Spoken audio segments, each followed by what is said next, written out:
kailangan mo alamin kasi siya po 2,000 na santo ang umakyat kasi sa bundok para alamin niya kung memoryahin niya yung mga santo doon. Nag-iisa lang daw po pala, hindi mo na kailangan memoryahin. Tanging si Jesu Cristo lang ang ilagay natin sa puso natin. Parang tinamaan ko po doon eh.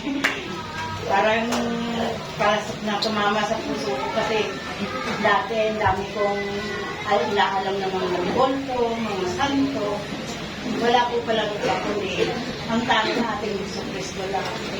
Wala na tayong ibang memoryahin. Kundi siya lang po. Kaya just po ako doon, ang dami po niyang natutunan sa kanila. Ang dami po niyang pinaputuo. Ang dami po. Basta ang ganda po, parang po ako nasa ulat yung araw na po ng Holy Spirit baptism. Kaya maraming salamat po sa ating Panginoon. Nabigyan ako ng opportunity na mag-attend. Yun lamang.